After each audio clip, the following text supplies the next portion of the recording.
Tonight, we welcome back David Vandy. He was here with his, as part of a panel discussion with the first book with his Dartmouth cohorts, and now he has a book on his own. He has worked for more than 30 years as an environmental professional in government, business, and consulting. And he currently spends his time writing and taking incredible photographs, focusing on outdoors, but he does other photos as well. In his new book, which he calls part travelogue, part literary history, part natural history, and part fishing form, he recounts a journey that he took from Maine to Wisconsin and back again to visit fly fishing destinations that were mentioned in literature. And so without further ado, I'm going to turn the podium over to you. Thank you. Thank you for coming. It's so exciting to see many familiar faces and some that I don't know, but I will get to know. This is my first talk since the book came out. I've done talks about the trip, but didn't have the actual book in hand until just a couple weeks ago. So I'm very excited to celebrate that. And by the way, after this, we're going to adjourn over to the Norwich Inn and celebrate a little more over there if anyone wants to join us. So I'm going to take you on this journey. It was an actual journey driving in the car from Maine to Wisconsin and Michigan and back. And it's also a journey through fly fishing literature. I'll admit that when I started out on this, I don't think I was an expert on fly fishing literature. I'm getting closer, but I also know there's probably people out there who know 1,000 times more than I do, just because that's the way it is in the world these days. So that journey actually started with the confluence. It started with a passage called Testament of a Fisherman by Robert Traylor, which is a pen name for an attorney and judge named John Volcker. And Volcker was most famous for writing the 1958 bestseller Anatomy of a Murder, which became a movie with Jimmy Stewart and George C. Scott and Lee Remick. And if you haven't seen it, it's a great one. It's a great one to rent on Netflix or whatever. But Volcker was a fly fisherman, and he also wrote two very popular books, one called Trout Madness in 1960, which earned him a pretty loyal following of fly anglers, followed by Trout Magic in 1974. And in one of his other books, he republished it a number of times, he wrote this passage, Testament of a Fisherman, which is sort of the desiderata for fly anglers. And I'll read you a few lines just to set the mood, because I know not everybody, I know there's probably some avid anglers here, but many others perhaps who are just being introduced to some of the literature that we love. So, Testament of a Fisherman by Robert Traylor. I fish because I love to, because I love the environs where trout are found, which are invariably beautiful. And I hate the environs where crowds of people are found, which are invariably ugly. Because of all the television commercials and cocktail parties and assorted social posturing, I thus escape. Because in a world where most men seem to spend their lives doing things they hate, my fishing is at once an endless source of delight and an act of small rebellion. Because trout do not lie or cheat and cannot be bought or bribed or impressed by power, but respond only to quietude and humility and endless patience. Because I suspect that men are going along this way for the last time, and I, for one, don't want to waste the trip. And it goes on a little further. You can tell his writing is from the 50s.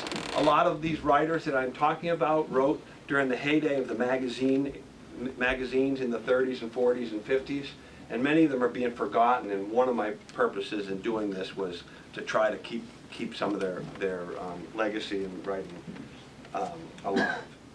So in 2014, when we were writing The Confluence, Bob Chamberlain, who was with me here a few years ago, included Testament of a Fisherman in one of his chapters. Bob actually lived right across the parking lot, right here, for many years in Norwich.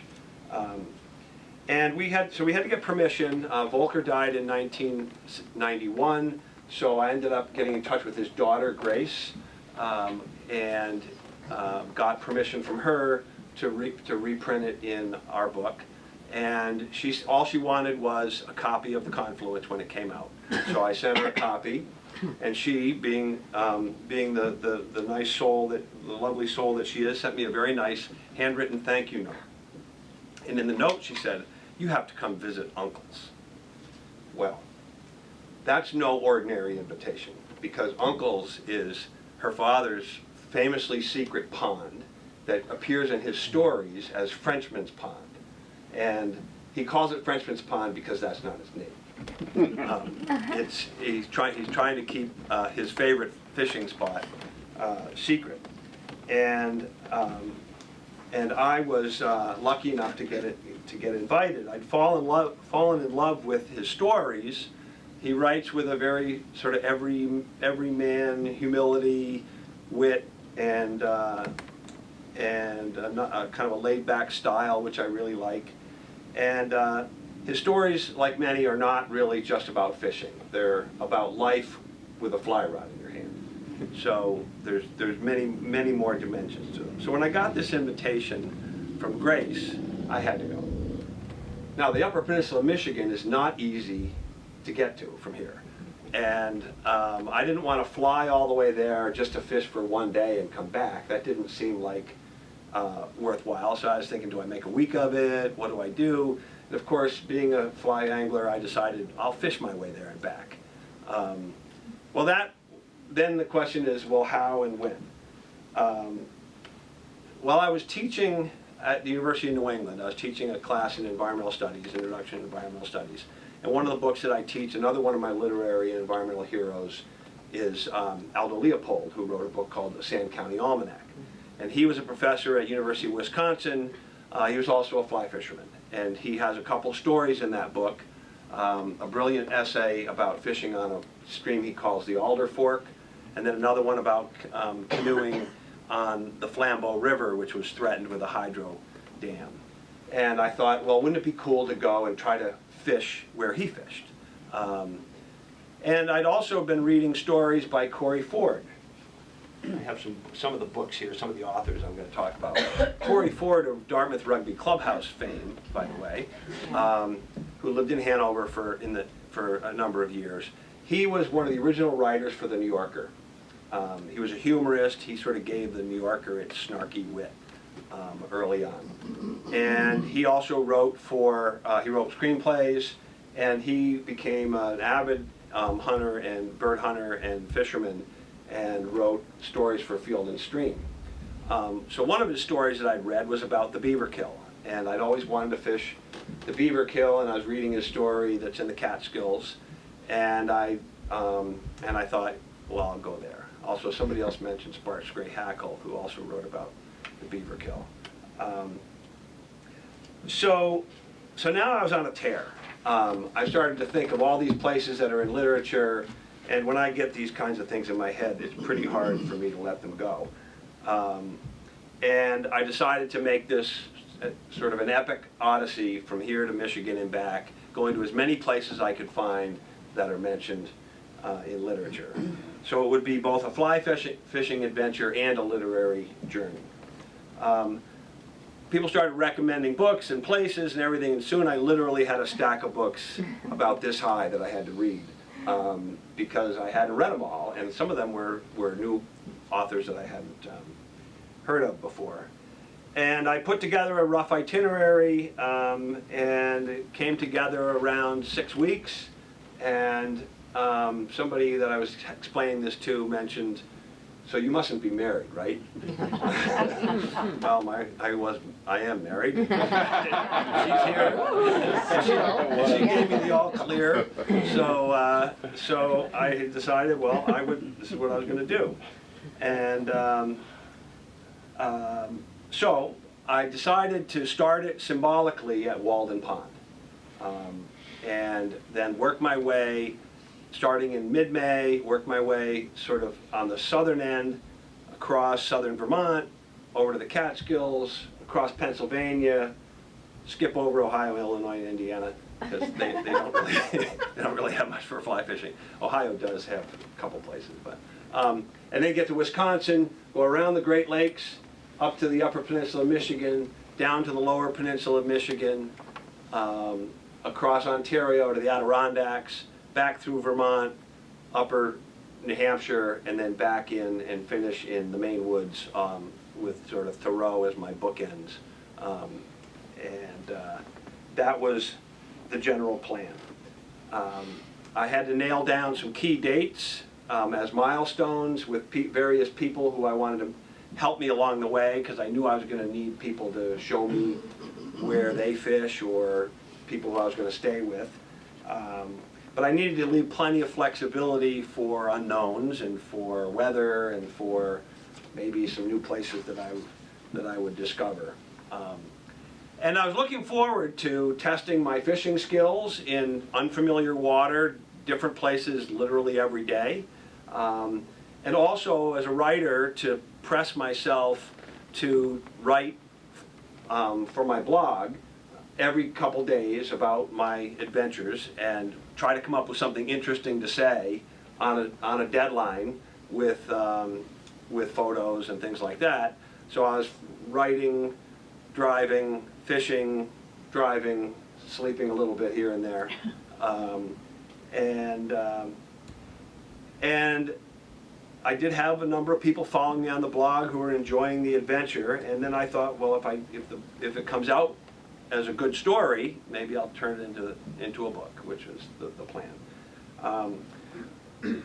When the blog was finished and the trip was over, I found a publisher who was interested in it, and but then I had to turn the blog into a book, which was an interesting process, because everything that was yesterday and tomorrow is now all in the past tense, so that's just a little mechanical tense issue that you have to deal with. But I had to do a lot of research and to try to find the right balance between the travel narrative, the literary references and the authors, the natural history of the places, because I'm an environmental scientist, so I'm really interested in water quality and rivers and the geology and things like that. And then, of course, the fishing. And as Cheryl, my wife, read the manuscript, she said, "This is really good, except for all the fishing parts." Nice. So, let's see how I did in trying to find this blend. I'm going to go through, and there's no way I can touch on every author, every place. That's what the book is for. But let's go through and give you some examples. So, Walden Pond. So simple enough. Let's start at Walden Pond. Well, the first thing I realized was I read Walden in high school, and I'd read some of the Maine woods and some other things, but I really didn't know that much about Thoreau. So I had to, by the way, it's actually Thoreau, not Thoreau, but I can't stop saying it the other way. It's like Zorro, that's what I was told. So I started reading and collecting his stuff, reading. I wanted to really get a better immersion for my first stop on my trip. I wanted to really know a little more about what I was talking about. And I was fascinated to find that even though he wasn't a fly fishing writer, he was very interested in fish and fishing. And his first book was A Week on the Concord and Merrimack Rivers. It was based on a 2-week trip he took with his brother. Like Walden, he condensed it down to a 1-week sort of metaphor. And he talks a lot about the fish and the rivers. And he does on many of his other excursions to Maine, and he actually went all the way out to Minnesota and Wisconsin and Michigan, which I didn't know. His last trip was out there. He died shortly after, so he never wrote about it. It's only in his journal. So I had to read about it. I went and I decided to go down and visit the good folks at the Walden Woods Project, or the Thoreau Institute, which is right in Lincoln, and learn from them about the pond and about Thoreau. And I gathered from them that probably nobody else had approached Thoreau entirely from a fishing perspective. Go figure, right? So Thoreau was fascinated by the people who came to the pond to go a-fishing, and he has a number of famous quotes. One of them is, "Time is but the stream I go a-fishing in. I have a t-shirt that says that, I love that one. And it's, I think, the opening quote in the book. But then he has another famous one which gets quoted all over the internet, and it's on posters and t-shirts. And it's, "Some men fish all their lives without knowing it is not the fish they are after." Now, I was surprised to find that there's only one problem with that quote. Thoreau never said it. Like a lot of things, he said something close, but it got changed. And let me explain to you how that happens here.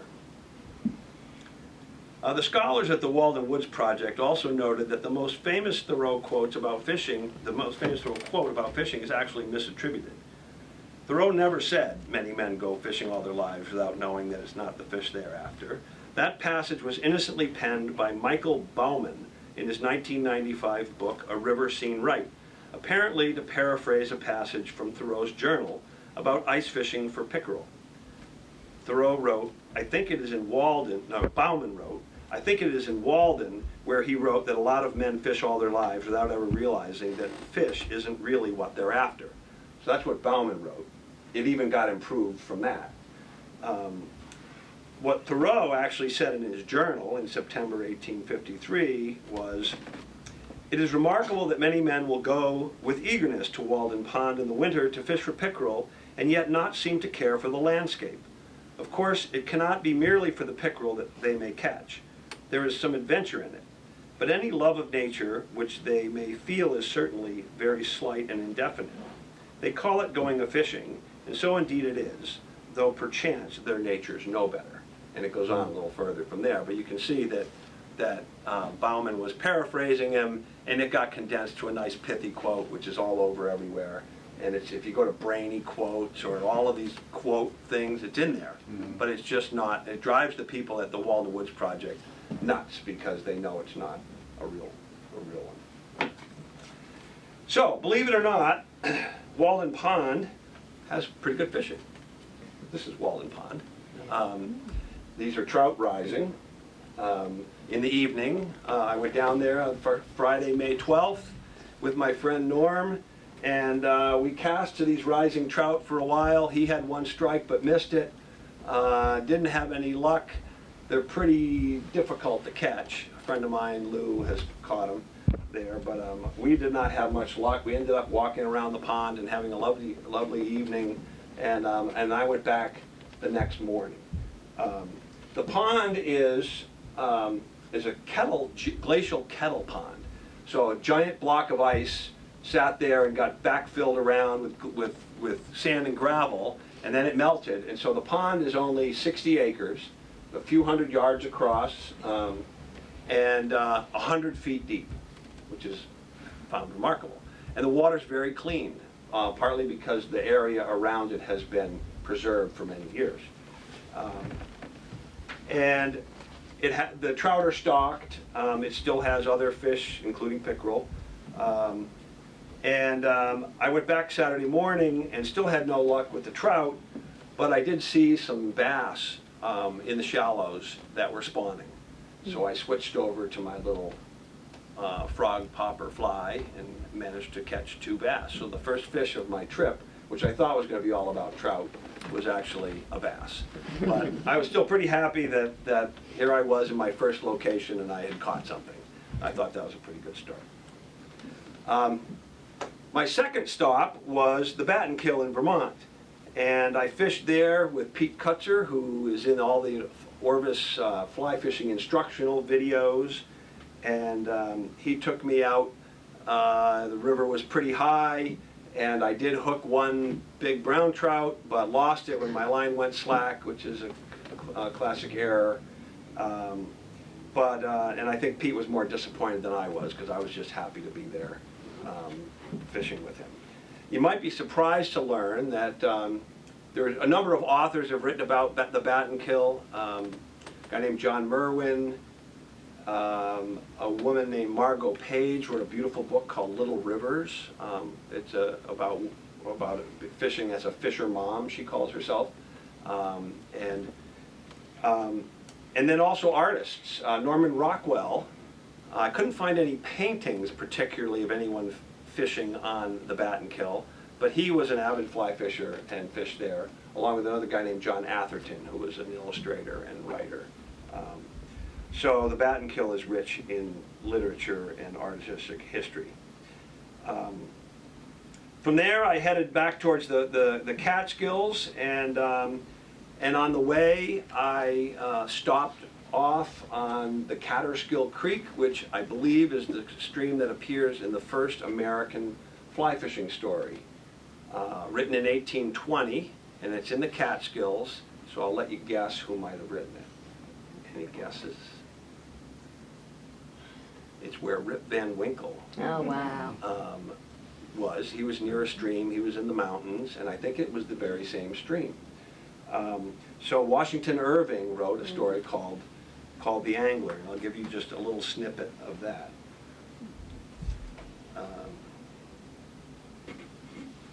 And in this case, the narrator starts in the Catskills and then it ends up going over to England, and there's a whole discussion of Isaac Walton, who's one of the early writers about fly fishing. But this is so, it's written, it's old, it's Washington Irving, but it sounds so modern. For my part, I was always a bungler at all kinds of sports that required either patience or adroitness, and had not angled above an hour before I was completely satisfied with the sentiment, and convinced myself the truth of Isaac Walton's opinion that angling is something like poetry. A man must be born to it.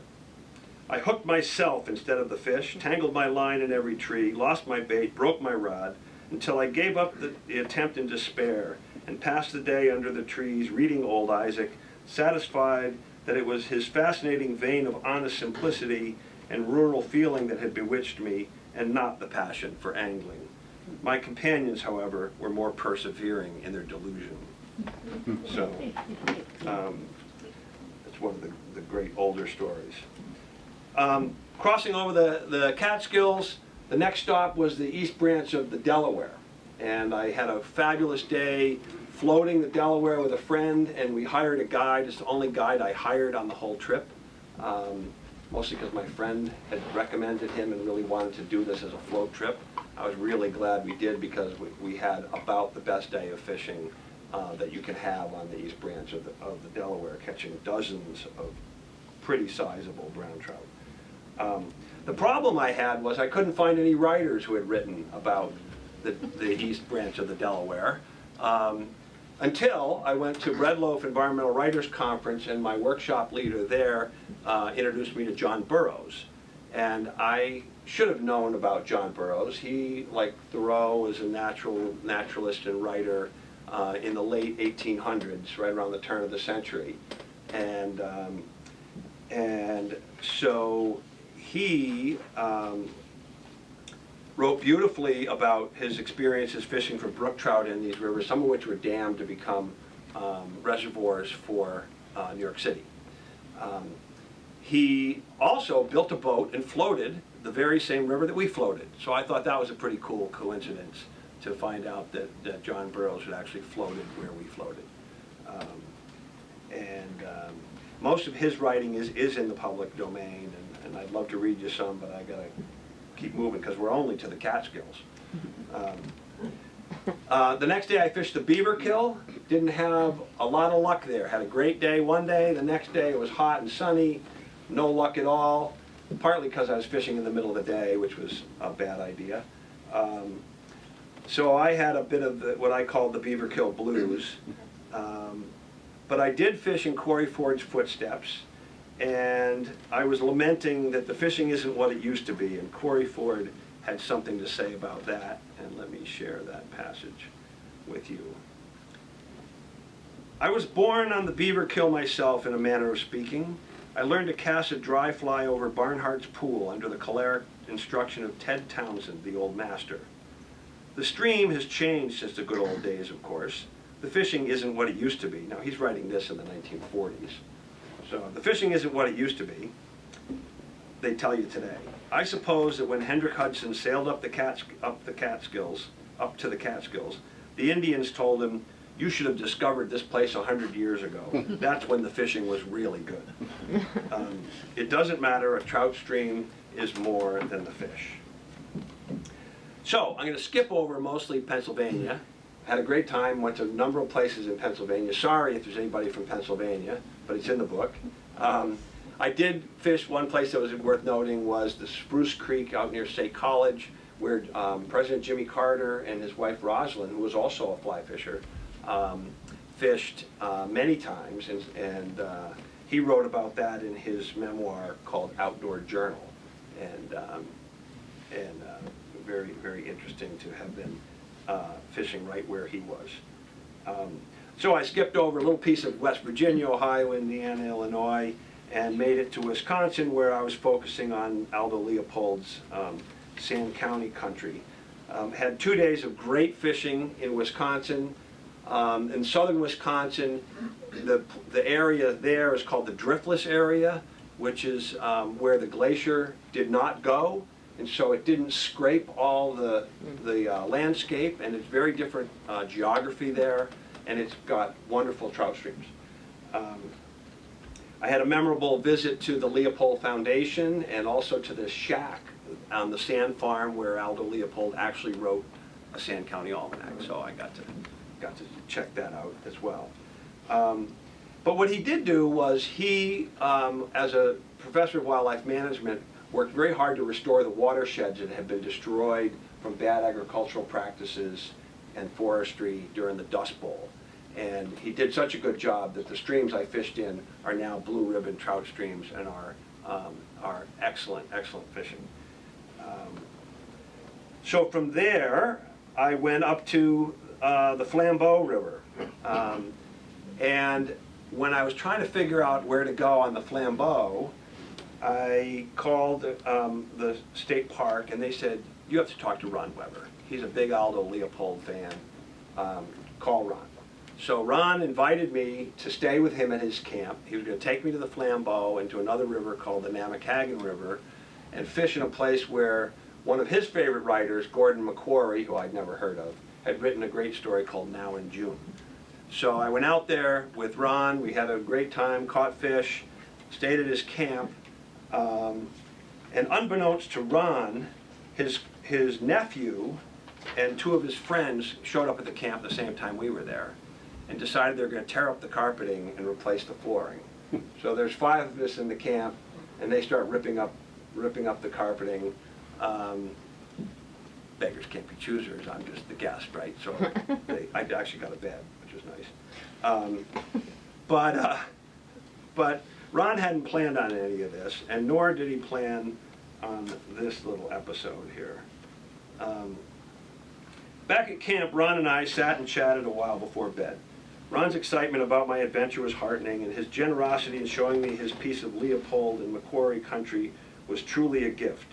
He was an engaging and thoughtful host. While we sat there sipping our cans of Two-Hearted Ale at almost 11 p.m., his nephew's friend Chris came out of the bathroom with the toilet in his hands. He announced that he was changing out the old one for a newer model. Ron and I exchanged glances. We both realized that the only crapper in the camp had just waltzed out the front door. Sure hope the new one goes in without a hitch, I said, or we could all be in for an interesting morning. Chris soon walked back into the camp with a brand new Glacier Bay throne. Thankfully, the installation went smoothly, and just 15 minutes later, I was privileged to test drive the sparkling blue before retiring for the night. So these are some of the adventures that come along. So finally, after that, I'm in Michigan. I'm at Frenchman's Pond with Gracie and Woody. I was a little worried that it would be awkward. They're strangers. I'm staying with them for 3 nights. They're a delightful couple in their 70s, but you never know. You know, we have fly fishing in common, but you never know how it's going to go. Well, it was really comfortable. Woody treated me like his younger brother. Gracie actually offered to do my laundry, which was pretty nice. And at last, Woody took me to Uncle's, or Frenchman's Pond, and here's what happened there.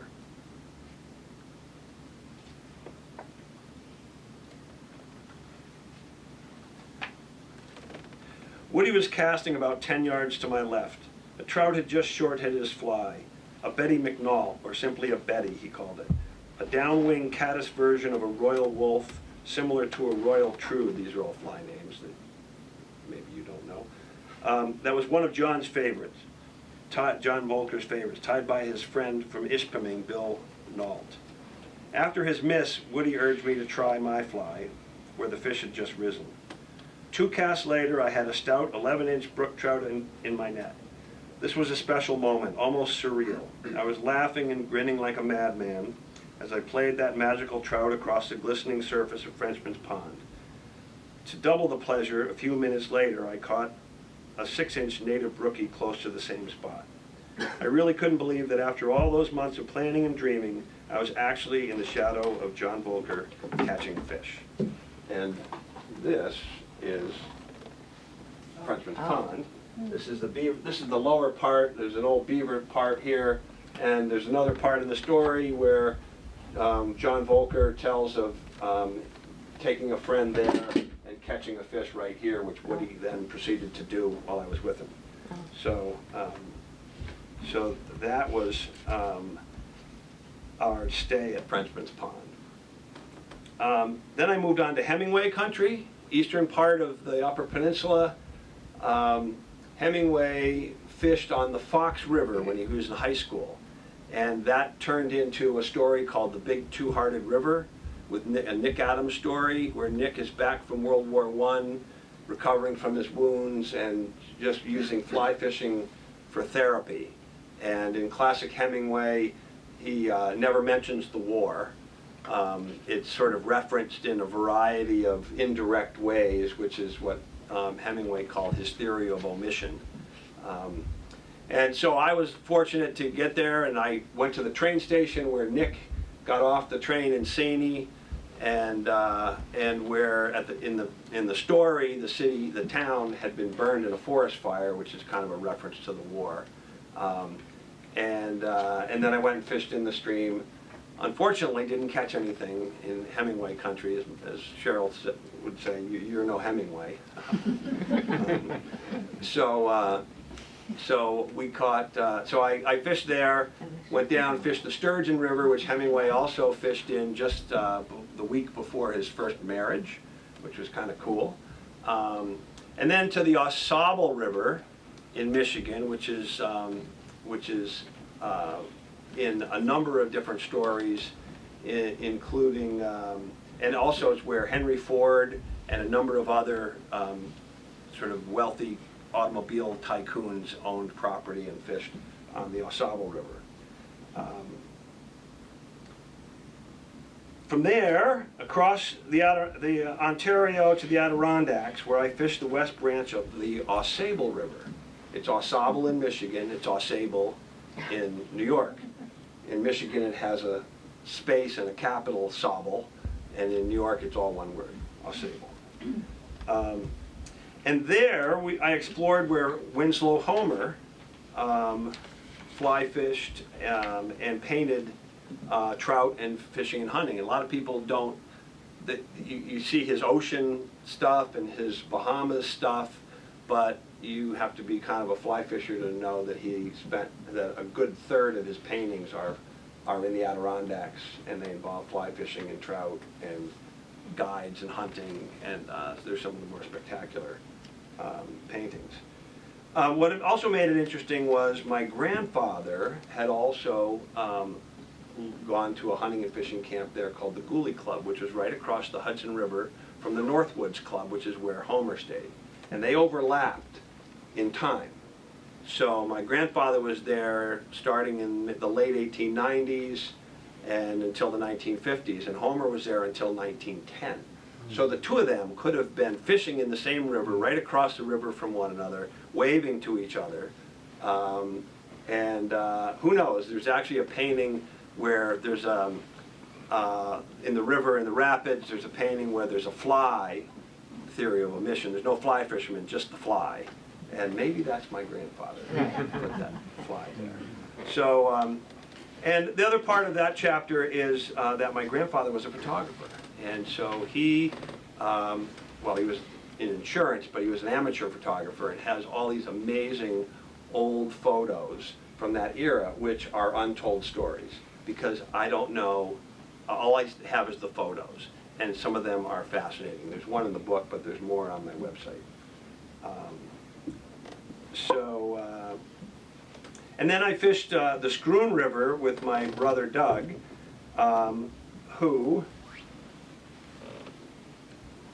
so my brother Doug fishing the Scroon River, which is pretty high, and he was doing his best to imitate a Winslow Homer painting, which the photography of, and that was just a coincidence that I took this picture, and then I was looking through some Winslow Homer things, and I found that, and I said, wow, that looks just like the painting of the photo of my brother Doug. So I just thought that was pretty cool to see how the artists, I'll leave Winslow Homer there instead of me.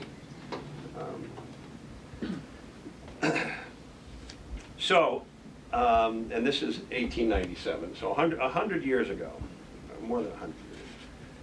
So after the Adirondacks, I came back through Vermont, fished in the Vermont rivers. Walter Wetherill, W.D. Wetherill, wrote a book called Vermont Rivers, which is a beautiful collection of stories. I stayed at the Lake Mitchell Trout Club, which is just west here in Sharon, where my friend Bob Chamberlain was a member. Cheryl came over to meet me for dinner and hang out with me for a day before I went off on I hadn't seen her in a month. So we had a little reunion here, and then I went off for the last couple weeks of my trip. After she left, I went and fished the White River and caught the largest fish of my whole trip, a 20-inch rainbow trout up near Bethel, which was pretty special. And my thanks to Rona Dallison, who told me where to go. So I was helped a lot along the way. It was great to have people reveal to me some of their secret spots, which I can't reveal too much specifically. So to start my final leg, I went up to the Northeast Kingdom. And there, one of my favorite writers, anybody read Howard Frank Moser? Anybody read any of his? So he lived up in the Northeast Kingdom. All his novels take place there. They're brilliant novels. I think he's one of the great American novelists that didn't get a lot of notoriety in his day. I had hoped that I would meet him there because he actually wrote one of the blurbs for the Confluence. He read the Confluence for us and wrote a nice review. But unfortunately, his cancer returned and he died in January 2017, so I never got to meet him, which was pretty heartbreaking. But I did get to fish with a friend of his, Dave Smith, who took me up on the Clyde River. And what I really wanted to do, in his books, he calls the Northeast Kingdom Kingdom County. And there's one of the main rivers there is the Kingdom River.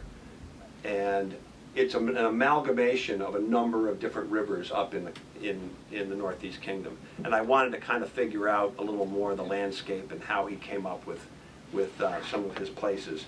But I did fish the Clyde River up near Orleans, which I believe is it's similar to one of the sections of the river that he described in his stories. From there I went across the upper Connecticut River, didn't do so well there, but I did stay with my daughter in Lancaster. And then I went to the Dartmouth Grant, where I connected with these guys for the Confluence for a few days. Had great fishing there, fought off the worst bugs that I can recall in 20 years. And tied the Grant in with John Irving's Last Night in Twisted River. That there he starts his book in the Errol, New Hampshire area, which is up near the Dartmouth Grant, with the fictional Twisted River, which could very well be the Dead Diamond or the Swift Diamond River where we fish. And it starts at the end of the log drive era. It starts with a log drive and a boy being killed in the log drive, and the story goes on from there. That's a great book if anybody has not read Last Night in Twisted River. It's a really good one. And finally, I'm back in Maine. Finally, after 5 weeks, back in Maine. A few more stops, the Rapid River, which is just over the border in Maine, and that's where Louise Dickinson Rich wrote We Took to the Woods. It's her 1938 memoir about living on the Rapid River with her husband Ralph in the days before telephones, is in the 1930s, when they got snowed in for the winter. And her writing is beautiful, it's funny, it really takes you in time and place, time and space back to that era. And I got to stay at Forest Lodge, which is where they lived. There's several houses. They have a winter house and a summer house. And a guy named Aldro French ran at the time, had been running it as a fishing lodge. He had sort of retired from doing that. He actually no longer owns it now, but he was my host, and I got to stay in the winter house where Louise Dickinson Rich and her husband actually lived in the winter, which was really cool. It was like a night in the museum or something, that actually in the house with their books on the shelves, and they had the wallpaper in one room was the magazine covers of a lot of magazines where she must have had articles, and they were just sort of pasted to the wall. It was pretty cool. And from there, I was finally getting down to the home stretch to the Penobscot River. I crossed paths again with Henry David Thoreau on my way to the Katahdin Woods and Waters National Monument. When I stopped, it was a big thunderstorm coming over Mount Katahdin. It started pouring rain. I had to pull into this 1950s era rest stop, and I'm sitting there waiting for the rain to stop because I couldn't see. And I pull out my copy of Edmund Ware Smith's Upriver and Down, who wrote a number of outdoor stories. And let me tell you what happened.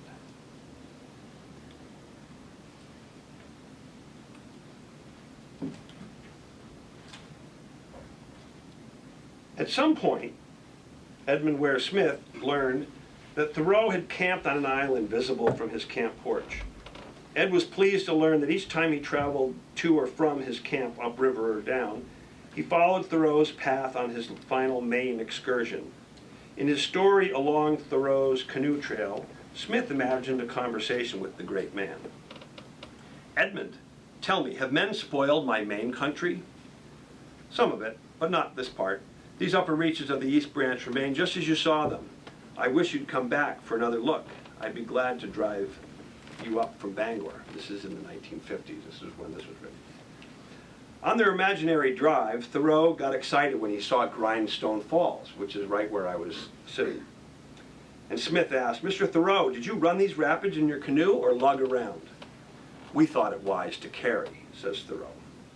So as I sat at Grindstone Falls reading Ed Smith's words, Thoreau's ghost suddenly appeared in the passenger seat beside me. I had surely felt a connection with the spirits of many writers at various times on my trip, but here now was a full-scale apparition. Maybe I was feeling woozy from a short night of mosquito-interrupted sleep, or too much caffeine. Mr. Smith called him Mr. Thoreau. I felt more comfortable calling him Henry. Now, in this chapter, Thoreau's words to me are in italics, and when I do this, that means this is actually a Thoreau quote from his writing. So, August 1, 1857, Henry's ghost said to me, while peering out the foggy window. "Actually, Joe Polis proposed a race over the Carry during our portage around these falls. I won." I considered for a moment how to reply. "You know, not to be disrespectful," I said, "but I've been doing lots of research. In the Maine woods, you said you two raced at what are probably called Whetstone Falls. But J. Parker Huber points out in his book, The Wildest Country, that based on your mileage and description, you were likely here at Grindstone Falls." "Yes, I was in error. It was right here," Henry admitted. Here's his quote. "One cannot forget his errors and misdemeanors. To dwell long upon them is to add to the offense, as I once said." "Yes, but didn't you also say to forget all about your mistakes adds to them, perhaps?" I smiled, knowing that there are so many Thoreau quotes it's hard to keep them straight, even for Henry's ghost, apparently. He ignored my comment.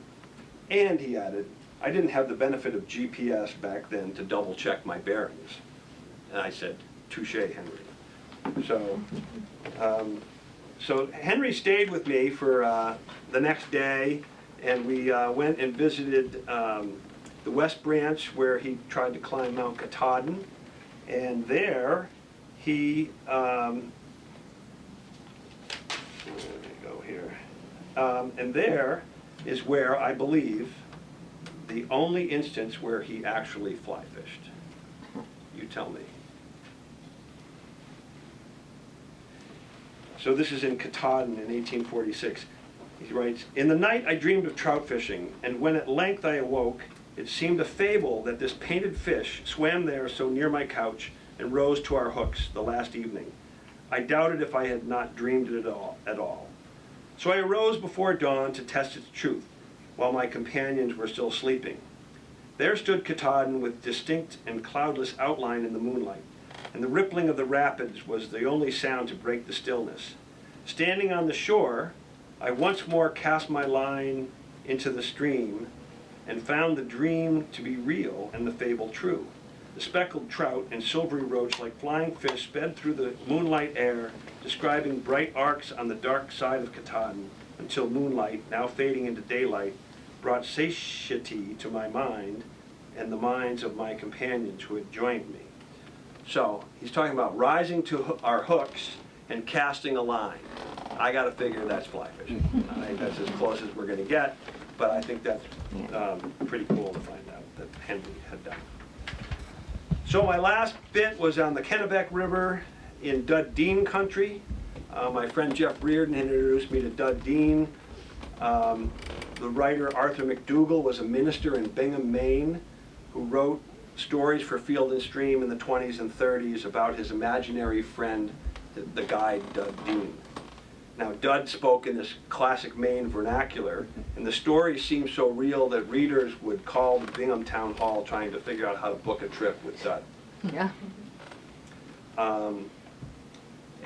Where I fished was the location of one of the stories where a couple of bumbling city slickers, Olivet Bumpus, an English professor from Durham College, and her beau, an obnoxious soap salesman named Adderley Dumstead, fished. And Dumstead tried to go for some salmon by walking out onto the log boom, which was as slippery as cheap soap in a bathtub, as Dud Dean says.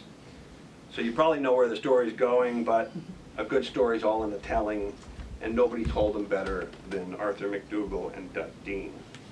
So my telling is pretty much done. It was quite a journey. I pulled back into my driveway on June 23rd after fishing 35 out of 43 days, thoroughly bug bitten, thrilled to be home, and I will finish with one little quote from Harold Blaisdell, who wrote a book called The Philosophical Fisherman in 1969. "After the day is over, he'll go back to kidding himself as usual that whenever he raises a trout to his fly, he has done something noteworthy. At the same time, he will know the truth. He is mortal, ephemeral, and of little consequence unto all but himself. And no matter how puny and contrived, he will not be ashamed of his efforts to make something of his nothingness." So that's Story Waters.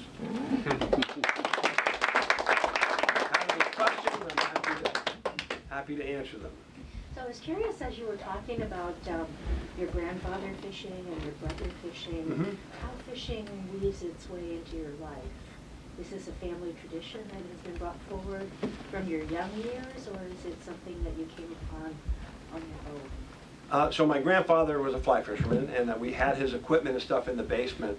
It seemed to skip a generation. My dad bought me a cheap, spinning fishing rod, but not fly fishing, and so we had these antique bamboo fly rods that just withered away in the basement, unfortunately. I know. So I picked it up a number of years later when I was living in Wyoming. A friend taught me, and I think the connection, knowing that my grandfather had done it, probably added some interest to it. And then I got my brother into it. he and I thought we would relate better by fishing together, and I actually got him a 3-day trip to the LLB and fly fishing school, so that's where he picked it up. When you did it in Wyoming, initially when you took it up in Wyoming, how old were you when you began? 21. So just right out of grad school, or in the middle of grad school, I was out there for a while. So, yes. Thanks, Dave. This is really fun. I grew up with lots of fishing in the UP. My grandmother, my great aunts, 2 of them, and my mother were passionate about fly fishing. My father had to learn how to fish when he married her. Yeah. And my grandfather had to do the same when he married my grandmother, and they were good at it too. But I came home from school in Illinois often to see my mother having been drinking mint juleps all afternoon with a cousin of mine telling fishing stories. or the plumber would come to fix the dishwasher and they'd tell fishing stories. She'd go up to Wisconsin fishing. Yeah. But so it's very fun to see all this. I know a lot of this. Lots And of our great cabin is stories. near the John Volker area. Where is Uncle's Pond? Is it in the Yellow Dog area? Well, That's Woody like this. told me Or that I McCormick? can tell people it's 50 miles due north of Marquette. I know exactly where that is. Yeah, it's right in the middle of Lake That's where I Superior. thought, Right. but John. No, it's It's in that area, John it's Volker's near from it's near near Big Bay. it's near Ispaming. Yeah. And it's about a half an hour drive from their house. Yeah. I actually got to go back this year. Oh, you did? Oh, that's yes. great. Yeah. So as a result of this, the John D. Volker Foundation runs the Robert Traver Fly Fishing Award, Fly Fishing Writing Award. And it stopped when I was out there. I learned that it had been discontinued because Fly Rod and Reel magazine was administering it and went under. So I helped them connect with the American Museum of Fly Fishing, which I visited on my trip. Where's that? It's in Manchester, Vermont. And so we reinstated the award this year, and I administered it. Oh, good. And I'm now on the board of the John D. Volker Foundation. Oh, So fun. I got to go out there for their annual Yeah. board meeting, Yeah. which is pretty cool. So Oh, that's great. I've become very good friends You're with good the with the family UP, and all yeah. the Volker, Yeah, all the Volker clan. It's pretty cool. yeah. When you were in Michigan, did you go by the city of Grayling? Yes, so the Au River is right near Grayling, and Gates Au Sable Lodge is right in, their address is Grayling. Sport shop there named Skip Sport Shop? I did not go into the town. I just went to the lodge and fished the North Branch and the South I Branch. had the owner's wife take me fly fishing at night. Yes. 11 o'clock at night, our brown trout bite at night. Said, I'll get tagged. I don't know you won't. Took me fishing. Her husband said, you're a lucky man. Brown trout fishing at night is big on the Au Sable River. They float down it in these special boats, because the river doesn't have any rocks, it's all sand. And so they can go down these boats at night, the river at night, and they fish by sound, and they catch brown trout like this on mouse patterns. That big. No, I'm honest to God, they catch like 28, 30-inch brown trout down it's amazing. They're all wild. Yes, they are all wild, Yeah. yes. Yeah, that was one of the more remarkable places that I fished. They used to the let Au them Sable. drag chains behind those boats. I didn't think that did the bottom strata very much good. That may not, but it's mostly sand, so, yeah. Any other? Where in the driftless were you? All in Wisconsin, or did you get into Iowa at all? No, I didn't go over to Iowa. I fished I fished Mount Vernon Creek, which is sort of due south of Madison, which was excellent. And then when I was at the Volker Foundation, well, coincidentally, when I was driving across cornfield land, I was listening to the Orvis podcast of a guy from the Driftless, a fly shop called the Driftless Angler, which is in Viroqua. And so he was talking about fishing in the Driftless area. So I get all this info about fishing there, and I wasn't planning to go do that. But then when I was at the Volker Foundation, at the Leopold Foundation, the guy there said, you have to go fish in Coon Valley. That is the shining star of Leopold's work for watershed restoration. It's over there in Viroqua. And so like, all right, I got 2 different people telling me to go to Viroqua. So I go to Viroqua. Had one of the most unbelievable days of fishing on timber coulee and a couple of other, they call the streams coulees out there, C-O-U-L-L-E-E. And the hills they have these bluffs, and they're limestone, so the water they're porous, and the water comes down, and these streams are milky, colored, and very good for insect life and for brown trout. So it was really cool. I was so glad that I did that. So again, another one of those surprises where I built it. Having one sort of randomly blank day on my calendar made me be able to do that. So. How did it feel to fish that many days? Exhilarating, or did it feel more like a job, or, I mean? The whole trip was exhilarating. You know, I joke in the book and elsewhere that the whole trip could have been, you should have been here last week. You know, because it could have rained and just been terrible. And I did hit some places where I probably should have been there last week. But it turned out to be, and I really could have done the whole thing and said, well, nothing worth writing about here. But it was, the people were amazing, the places I went to were spectacular. The fishing isn't easy when you're in these places because you're trying to figure out different, I don't fish for brown trout a lot. I'm from Maine and northern New Hampshire, and I fish for brook trout mostly. So that was a learning curve, was learning how to fish for brown trout. So it was, I was pretty pumped the whole time. I was pretty tired when I got home, but it was a thrill. Did you happen to fish a Big Eddy Pool on the west branch of the Penobscot? No, so this is the west branch of the Penobscot right here, and this is between Big and Little Amberjack Mockamus Falls. The Big Eddy Pool, when I went there, people were waiting for the hexagenia hatch, and there was about 27 boats in the water and 5 people waiting. I don't combat fish. I fished in this spot right here all by myself all day and caught probably 50 fish. I was happy. So There's some landlocked salmon in there. I caught landlocked salmon, not real big ones, but I was catching some, 12, 14 inches. As long as you're on. Oh yeah, I know, and I've caught them on other places, on the Kennebago River and elsewhere, but I wasn't going to go fight the crowd in Big Eddy Pool. You fishing catch and release mostly these days? 100% for me. I don't. Yeah, and interestingly, when I'm driving over, there's a song, I can't remember the name of the artist. The name of the song is Catch and Release, and that was on the radio while I was driving over here. Yeah. So 100% catch and release? Yeah. You don't eat fish? I love fish, but I don't keep the ones that I catch. I visit with them and then I send them on their way. Quote from Wolf that says a good fish is too valuable an asset to be caught only once. That's true. That's true. And what I say is I like to let them go as much as I like to catch them. So I like to watch them swim away. So, and if I injured one, in a way somehow that does happen, then I keep them once in a while, but rarely. I probably have kept 2 or 3 in the last 10 years. And I catch a lot of fish. So. Well, thank you. And I will be signing books, and then after we're done with that, we will be heading over to the Norwich Inn for a brew to celebrate my first event here and my first book. If anyone wants to join me and talk a little more about fishing. Sorry I didn't have much fishing porn in this presentation, but I'm in a bookstore and I thought it'd be better to talk about the authors than to wow you with pictures of naked fish.